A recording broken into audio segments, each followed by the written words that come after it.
Características de dispositivos de control y de potencia. UJT es un dispositivo funcionamiento diferentes a otros transistores, puesto que es un dispositivo que consiste de una sola unión PN, con una conexión PN que se logra gracias a unas conexiones eléctricas en sus dos extremos y una conexión hecha con conductor de aluminio. El dispositivo ocurre entre el emisor y la base, que en el voltaje ocurre se dispara, dado por la fórmula de disparo Vp igual a 0.7 más n, se aplica para hacer osciladores. El PUT tiene tres terminales con una unión PNPN, cuyo funcionamiento es similar al UJT, pero debido a que se puede configurar, se utiliza en osciladores y también en base de tiempos, pero es porque es más flexible. En la SUS tenemos igual con sus tres terminales con su configuración PN. Características: tiene sus tres compuertas y terminales, pero funciona de una manera unidireccional. Es utilizado para el control de los SCR y para el control de los TRIACs, con una fórmula dada por B es igual a BZ más 0.6. Se utiliza más que nada en diseños para aplicaciones monoestables y biestables. El SBS, sus tres compuertas, es un tristor bidireccional que está compuesto por dos tristores unidireccionales. Está utilizado para circuitos osciladores de relajación, para el control de disparo de dispositivos que entregan potencia eléctrica a una carga. Características y construcción del DIAC. Es un dispositivo de dos conexiones, bidireccional y autodisparable, que conduce la corriente solo tras haber superado su tensión de disparo. Los DIAC son normalmente utilizados para autocompletar el ritmo variado del disparo de un TRIAC. El SCS es un interruptor con una compuerta adicional que puede usarse como un tristor, pero se dispara con pulsos positivos o negativos en cualquiera de las compuertas. Dio de 4 capas, con su configuración PNPN. Los dispositivos de 4 capas son una familia de dispositivos que se construye con 4 capas semiconductoras. Cuando son disparados se encienden y se convierten en trayectorias de baja resistencia para la corriente y permanecen así incluso después de desaparecerse el disparo. Tristor de 4 capas que se utiliza normalmente para la reglamentación interna para producir un nuevo tipo de conmutación. El tiristor SCR. El tiristor SCR es un tiristor formado por 4 capas de material semiconductor con estructura PNPN o NPN. Aquí podemos ver su símbolo, el cual tiene un ánodo, un cátodo, el ánodo siendo el positivo y el cátodo el negativo, y una compuerta. Gracias a la compuerta es como podemos controlar el tiristor. Aquí podemos ver su composición interna, entrando la carga por el ánodo y saliendo negativo por el cátodo. Las principales formas de activación del SCR son: aplicación de grandes voltajes de directa. Esta forma no es tan recomendable debido a que puede hacer que el tiristor explote o falle. Aplicando un pulso en la compuerta. Esta es la forma más recomendable debido a que es la que mejor funciona. Otra forma es con luz. Esta simplemente se activa el SCR al momento de que le llega la luz. Otras formas puede ser la térmica y la DB entre DT. Aquí podemos ver un ejemplo del uso del tiristor SCR. En este caso, el foco estaría apagado porque toda la corriente se almacenaría en el tiristor. Pero al momento de poner un pulso aquí, imaginemos que se da un pulso. Esto hace que el tiristor funcione y la corriente pueda llegar al foco haciendo que se prenda. Básicamente esa es la forma de activar un SCR por medio de un pulso. Método de desactivación del SCR. La conmutación forzada de un tiristor se puede lograr de maneras diferentes, que pueden clasificarse como autoconmutación, conmutación por pulso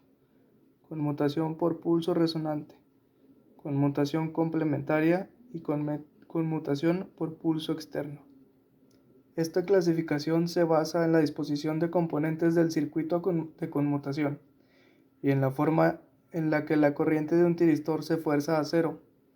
El circuito de conmutación está formado por lo general de un capacitor, un inductor y uno o más tiristores y diodos. Ahora les voy a mostrar la conmutación por pulso externo y la conmutación por impulso. Aquí se muestra un circuito de conmutación por pulso externo. Para desactivar un tiristor que está conduciendo se utiliza un pulso de corriente que se obtiene de un voltaje externo. Si se dispara el tiristor T3, el capacitor se cargará a partir de una fuente auxiliar. Suponiendo que inicialmente el capacitor no estaba cargado, un pulso resonante de corriente pico fluirá a través de T3 y el capacitor se cargará hasta 2 volts. Si el tiristor T1 está conduciendo y se aplica una corriente de carga a partir de la fuente principal, el disparo del tiristor T2 aplicará un voltaje inverso a través del tiristor T1 y entonces T1 se desactivará. Una vez estando desactivado el tiristor T1, el capacitor se descargará a través de la carga a una velocidad determinada por la magnitud de la corriente de carga. Aquí se muestra un circuito conmutado por impulso. Supongamos que el tiristor T1 está inicialmente conduciendo y tiene una corriente de carga. Cuando se dispara el tiristor auxiliar T2, el tiristor T1 queda con polarización inversa, debido al voltaje del capacitor, y T1 se desactiva. La corriente a través del tiristor T1 dejará de fluir y el capacitor conducirá la corriente de carga. El capacitor se descargará hasta cero y cargará el voltaje de CD de entrada, cuando la corriente del capacitor pase por cero y el tiristor T2 se desactive. La inversión de carga del capacitor ocurre al disparar el tiristor T3 y el tiristor T3 es autoconmutado. Buenos días, mi nombre es Gerardo Alfredo Hernández Urquizu y vengo a hablarles del TRIAC o del tiristor de corriente alterna. Aquí quiero explicar primero que nada la principal característica del TRIAC, que es bidireccional. En este caso, no importa en qué posición lo pongas, su funcionamiento va a ser igual. Ahora, vamos con su activación. La activación del TRIAC a largos rasgos podría decirse que solo es con corriente alterna y con corriente directa. En caso de corriente alterna, puedes conectarlo directamente a la misma tensión que utilizan, en este caso, los focos para prenderse. Como puede verse, los focos de ambos lados prenden, ya que el TRIAC es bidireccional. En el caso de la corriente directa, se prende con una fuente externa y se activan los focos con la corriente alterna.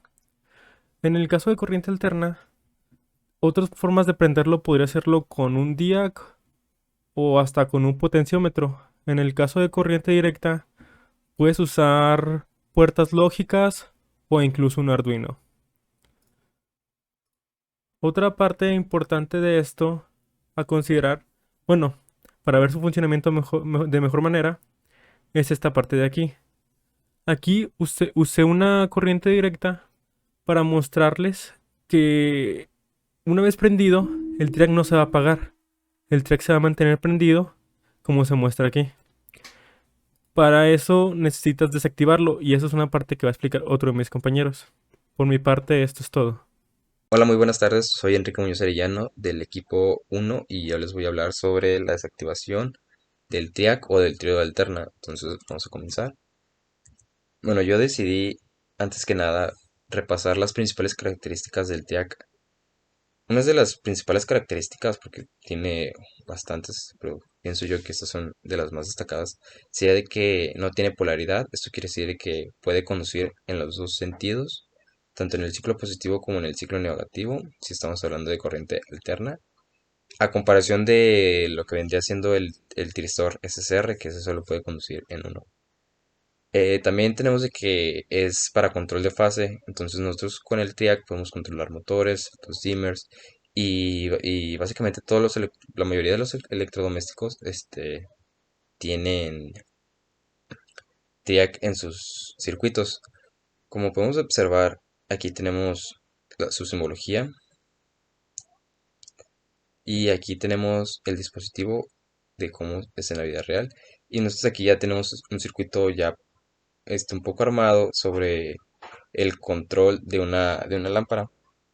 Entonces vamos con el siguiente. Aquí tenemos cómo se efectúan los disparos del TRIAC. Se los estoy diciendo sobre la corriente alterna. Aquí tenemos en un ciclo un disparo, en otro ciclo otro disparo y en otro ciclo otro disparo. Eso es muy importante para lo que siguiente que vamos a ver. Como aquí les decía, el triac tiene por ejemplo, una desventaja, por así decirlo, que sería de que en un ciclo se dispara más rápido que en el otro, por ejemplo. Aquí se dispara antes y aquí se dispara un poco después. Eso quiere decir de que cambian los ángulos. Aquí este ángulo es diferente que este ángulo beta. Y para corregir eso, usualmente se suele conectar un DIAC, que lo que hace el DIAC más que nada es como que hacer estable o sincronizar, por así decirlo, este, los ángulos de disparo del TIAC. Por ejemplo, aquí ya conectado el DIAC en el TRIAC, aquí ya se puede observar de que todos los ángulos son iguales, todos son iguales. Ya para finalizar, voy a hablar sobre la desactivación, que es lo más importante. Lo más importante es de que para bloquearlo es necesario que la intensidad que lo atraviesa descienda por el valor de corriente de mantenimiento. Aquí nosotros observamos su curva característica, que es lo que tienen todos los dispositivos de potencia. Y esta es la que nos interesa, la corriente de mantenimiento. Si nosotros bajamos la corriente de mantenimiento hasta un punto en el que sea menor, el DRIAC se desactivará. Entonces, estas IHs suelen venir en los manuales de los dispositivos bueno, del dispositivo TRIAC sobre el cual estamos trabajando, porque hay muchos dispositivos TRIAC. Entonces, eso ya depende del valor del fabricante. Y también investigué, otra manera en la cual se puede desactivar el TRIAC sería aplicando mucha, mucho voltaje, mucho voltaje en la compuerta, alrededor de unos 400 volts, un poco más, un poco menos, y con eso bastaría solo para que se haga, para que sí, para que se desactive. Y ya eso sería todo por mi parte.